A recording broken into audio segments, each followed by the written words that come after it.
Hi, it's Friday night. It's been a work week. It's the end of the work day. I had intended to shoot this video a little earlier in the day so I wouldn't have to have all this light on. I kind of like the natural light better, like from the windows. But the time is what it is. This was the time I could do this. So anyways, that's neither here nor there. I have some exciting news.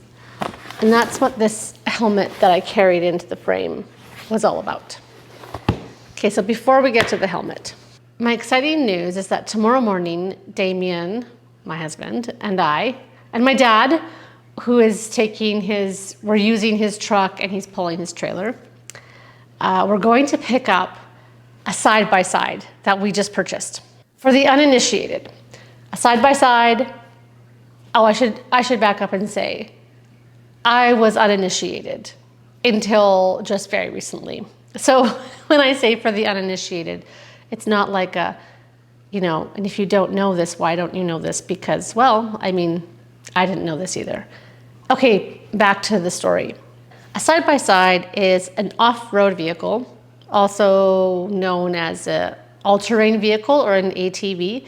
So off-road vehicle, they have an acronym for that, OHV. But what did that stand for?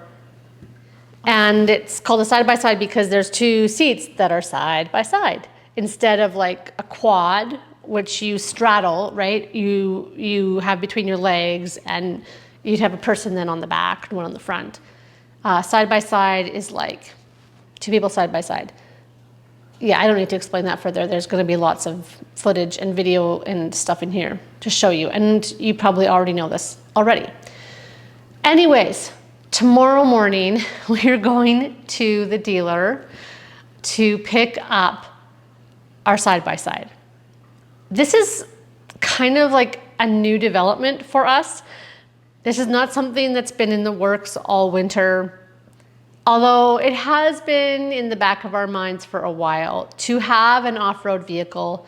So we've had the idea for a little while to get an off-road vehicle, but the development of it being a side-by-side, this is a kind of a relatively new thing. So I'm doing this little intro to that experience of going to get it and taking our first rides. Because there's a little bit of a story here and it's a very new thing for us to do something like this. So I just kind of want to talk about it a little bit before I start taking video footage of us being on it and being out in the woods and exploring the province, because I will be doing that. Because that's why we're getting it, not so I can take video, but so that we can explore the province and be out in the woods and basically explore and go on adventures. Okay, so I'll back up a little bit in this storytelling. We thought when moving here, because we live in the country, so to speak, there's different ways of talking about living not in a town or a city, depending on where you are from.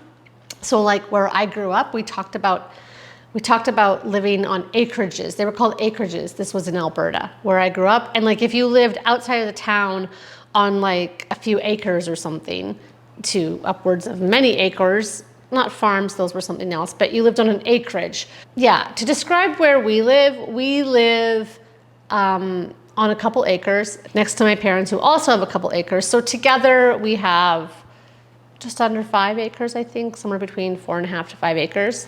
And we are right against the forest. So behind me, right back here, is a forest.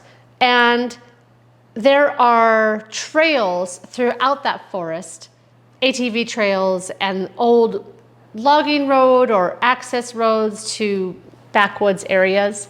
I don't know what all those roads were one time used for, but they're off-road roads. They're not like, they're in the woods roads, whatever those are called.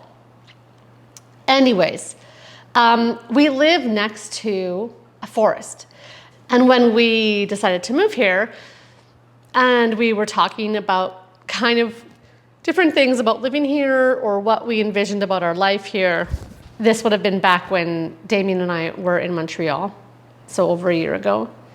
We talked about getting an ATV, getting some kind of woods compatible vehicle so that if we ever had to get off the property and we couldn't access the main road, which is in front of the property and it's right next to a river. So the only road to our house is along a river.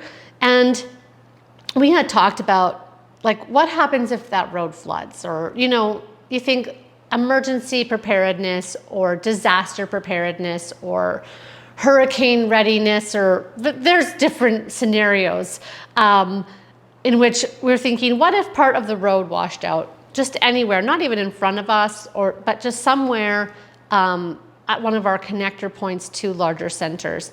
And so in that train of thought, or in that line of thinking, we were like, we should have something that we can take off-road to go through the woods to get to where we would need to in the case of emergency. And in that scenario, I'm thinking just some kind of like farm quality quad, the kind of thing that like you find at like an auction or an estate sale or something, where it's just a thing you have in case you need it. So that's where the whole idea started, at least for me. It might have been a little bit different for my husband, but if he was thinking along other lines at the time, he didn't communicate that to me. Okay, so fast forward to moving here. And actually, let's not do that fast forward right now. A little bit of the history with my husband and our activities and sharing activities together. So Damien and I like to do things together outdoors. And we have pursued outdoor activities together for, our entire marriage. But really, it was once our kids were like out of toddlerhood or coming out of toddlerhood, and our 3 kids were born all close to each other. So like the youngest was 3 and the oldest was 6, something like that. They were all very close in age. Maybe the youngest was like 2.5, the oldest was 6. As we were coming out of those most intense, baby and toddler parenting years, we started to get into outdoors together. Now, before we had kids, early in our marriage, so we're talking like 29 years ago, 28, 29 years ago, we had done some camping and some hiking and just kind of did a little bit of that when we were early married, but we didn't have a lot of money. We didn't have a lot of time. I was still in school. My husband was building a career. We spent lots of time with my parents on the weekends, what have you. And then right after that, we had our first child and we started a family. So we didn't do a lot at that stage of our lives. But when our youngest was about 3, our oldest was about 6, we started to get into the outdoors together in earnest and seriously. And what we started doing was hiking together as a family, because you can do that with little kids. Little kids can walk. From hiking, we also then started camping, and we did camping like with backpacking gear, because my husband wanted to move our family to backpacking. So as we were buying our camping gear, we got gear that we could eventually take backpacking, though we knew it would take us a couple years to work up to that. So the progression was like hiking and weekly hiking with our kids, and then seasonal camping, and then backpacking. That was about maybe 7 or 8 years of family life. And then that kind of stage of our life culminated in through hiking the Appalachian Trail.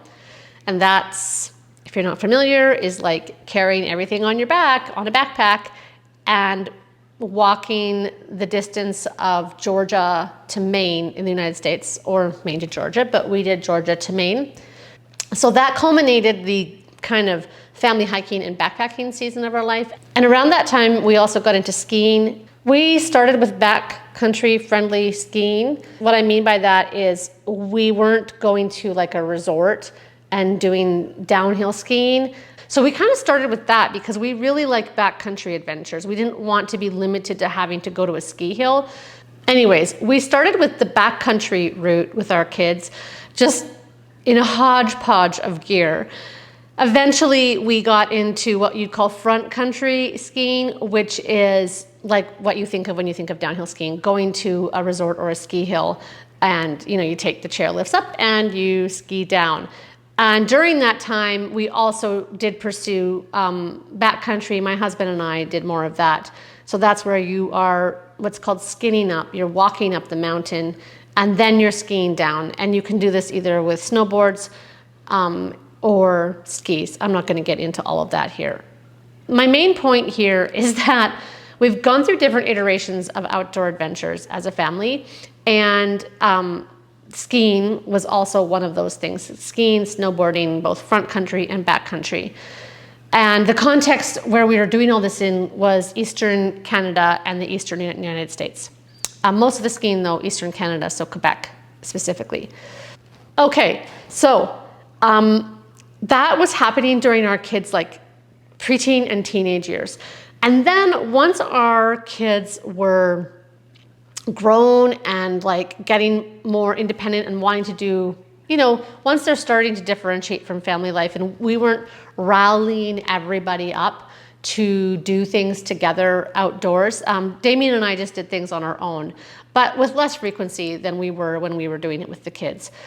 We did long road trips together. That's one of the things we love doing. We love going on road trips. We continued to do some backpacking together and hiking, but the frequency of that went down as our kids got older, and also as we got invested in different things in our life, which we were living in Montreal at that time. And so I was getting invested in my schooling and doing my master's degree. Damien was really invested in kind of just living a city life, which for him meant getting out on foot every weekend for the most part, loves going for long walks, as well as learning electric guitar. So he kind of took up that hobby. I was busy with school, and our outdoor pursuits and the things we did together outdoors took less prominence in our life. One of the things that we did pick up during that season is canoeing, and we did some canoe trips in Quebec and into Ontario, where we were living at the time in Montreal. So I would say that those canoe trips together were the most recent kind of outdoor adventuring that we've done. Our fallback for all of our outdoor activities and just kind of going out into nature together is walking. Walking and hiking are kind of like our staples, can be done through any period of life activities. So that is something we've continued to do through all these years. So that brings us up to moving to Nova Scotia. So we moved to Nova Scotia last summer, and we have been talking for some time about what we are going to do here together as a couple to explore the outdoors and get outdoors together. There's several options here in the province. For us, Nova Scotia is not a fabulous hiking or backpacking place. It certainly has some of those opportunities, but the hikes are mostly flat, rails to trails type of hiking, like walking on a path. There's hardly any mountains to speak of here. There are some mountains up in Cape Breton, which is the north part of the province, and there is some decent hiking up there, but it's a long ways from where we live. It's like 5 hours from where we live, and it's certainly not like where you just go on the weekend where you could get somewhere easily and go for a nice long hike. That's just not really available where we live. So we knew we weren't going to be doing hiking here. And if hiking's not readily available, then backpacking is even less so. Again, there are some backpacking opportunities in the province, and we have done some of those with our kids over the last 17 years or so that my parents have lived in the province, and we've been visiting them. So there are those kind of opportunities, but they are just not plentiful, and the rewards for what we have experienced as rewards for hiking and backpacking the rewards of those activities here are not the same. There just isn't the same views and summits and challenging kind of hikes that we have experienced. And we have hiked, well, we've done the Appalachian Trail, and we've also hiked out west and done some stuff over in the Sierra Nevadas, and my husband has done some stuff in the Tetons and various mountain ranges. When you have those experiences and those expectations or that knowledge and that experience, it's just not the same to go to a place that doesn't have great hiking opportunities. When we were moving here, we knew that like hiking and backpacking were not going to be our primary explore the outdoors together activity. There's potential here for canoeing, but it's much more limited from where we were living in Quebec and Ontario. There's so much water there, and there's a lot of water in Nova Scotia also, but there's just less of it because it's a smaller province. So canoeing holds possibility, but it's not something we can easily do every weekend. The obvious thing about Nova Scotia is that it's a peninsula. So water activities and marine water activities especially, as well as freshwater, because there's lots of lakes, but marine water activities are like a big thing here. So that would include motorboat type things, sailboats, surfing can happen some places. People paddleboard in some of the quieter spots, but like marine boating culture, that's a whole another thing, like a whole other thing that's another level of like skill and interest. We're not opposed to it, but like the learning curve for something like that is quite a jump. We've kind of been used to doing things on land. All of that to say, we weren't drawn to picking up a marine water sport as our like, let's get outside together every weekend kind of thing. And that takes like a big investment, but also like the time and effort that you have to put into maintaining those kind of vessels. And that's just a huge jump for us. And we just weren't even really drawn to do that. But we have talked about like different water kind of things we might want to do and water sport tools. I'm not sure what they'd be called. Like, what's a paddleboard called? Or a kayak, water sport vessels. We've talked about getting some of those things, right? So you can take advantage of the opportunities that exist where you live. But what we really have wanted to experience and cultivate is something that we can do without a lot of effort in terms of getting out the door and going somewhere to do it. We don't want to have to drive 2 hours to get to the thing that we want to do. I mean, sometimes that's okay. We don't want there to be a lot of like production around making it happen. Again, sometimes that's okay. Like if you're making a trip of it for the weekend or something, but we kind of want something that's more grab and go. And this is what led us to investigate the ATV culture or the ATV opportunities in Nova Scotia. We have yet to see if it will prove to be true for us that this is really easily accessible. It feels like it is, and I'll explain that shortly. We will see, and I'm sure I'll be giving updates as I go. But this was the thinking behind getting the ATV. We live next to a forest. There are trails all over the place. Those aren't like the sanctioned trails. Those go through people's private property. And the goal is not to just go out back and like rip up the woods or something or go riding through the woods. The goal is to get to the trails. And there are so many trails in Nova Scotia. So Nova Scotia, and I'm looking at my computer for this because Damien mentioned this to me, but I had to look up the stat for myself to understand what I was exactly talking about here. Nova Scotia has the third largest ATV federation in Canada. So this federation it consists of 45 clubs across Nova Scotia with over 6,000 individual members. So the whole province, across the province, there are ATV clubs all over. What's interesting about the fact that Nova Scotia has the third largest ATV confederation in Canada is that Nova Scotia is a small province within Canada, both in size and population. In terms of size, Nova Scotia is right near the bottom. The only smaller province is Prince Edward Island. So Nova Scotia is like almost the smallest province.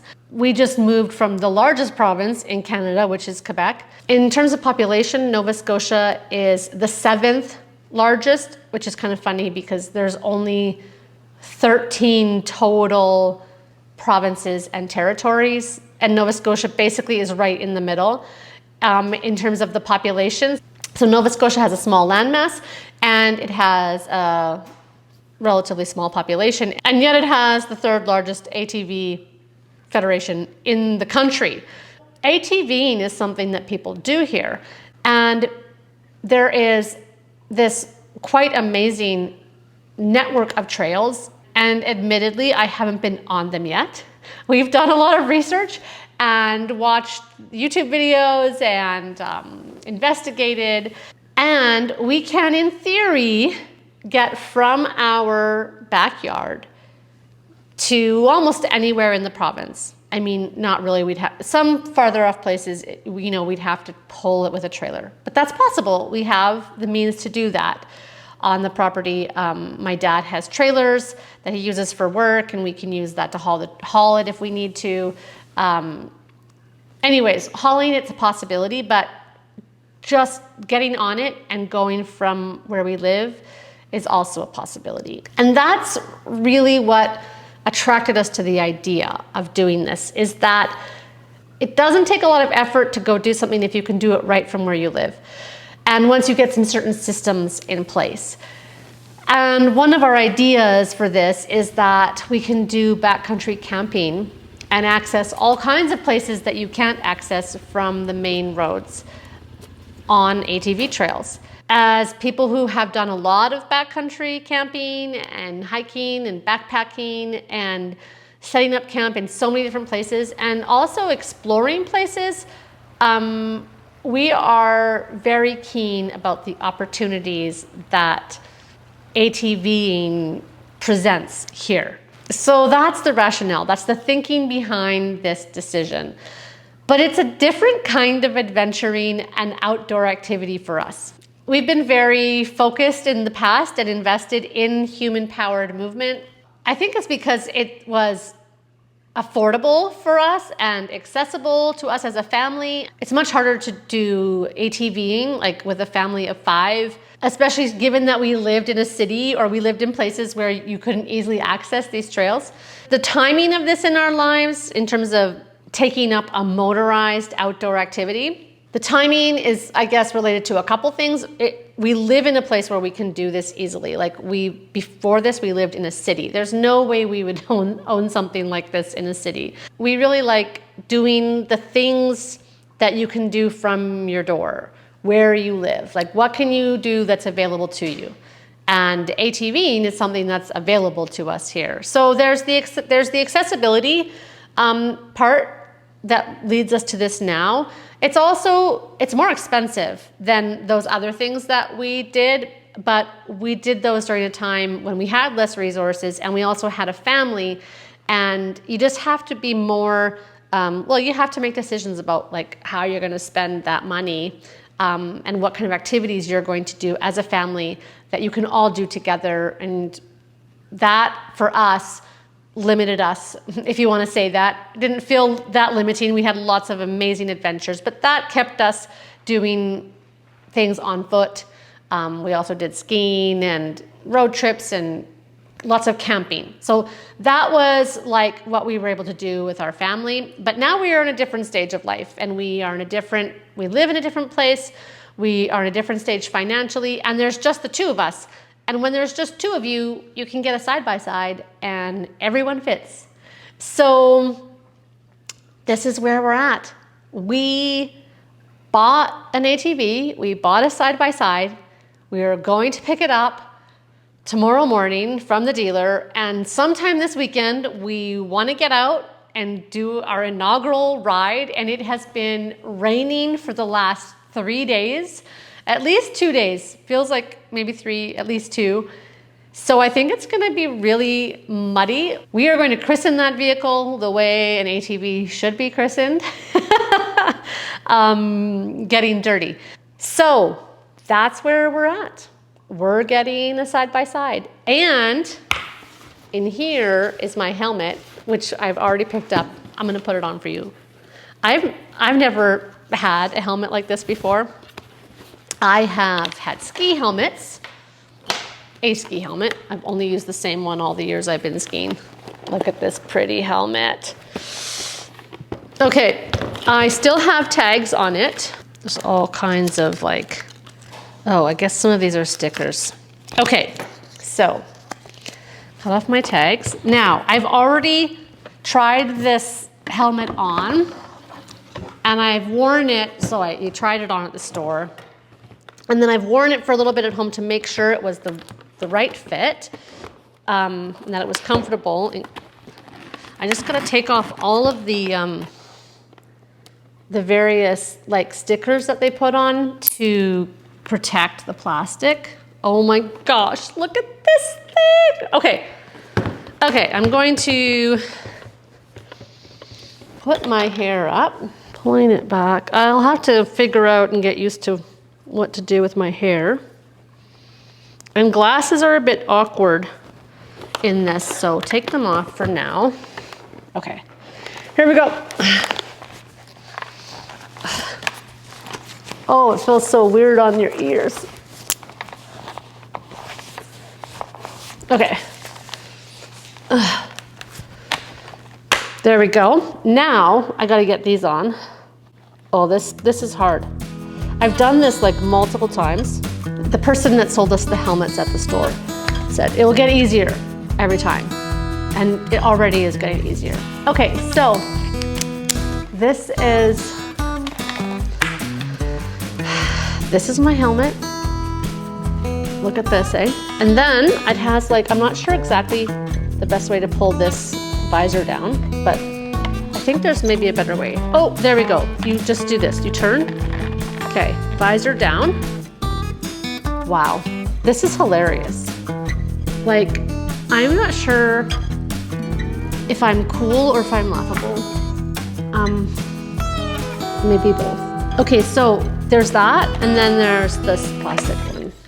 Whoa, how do I get this up? Okay, whoa, okay, so that was the inner. Okay, so I still have some things to figure out. I think I can lift this up. Whew. There we go. Here I am. I have my helmet, and I am ready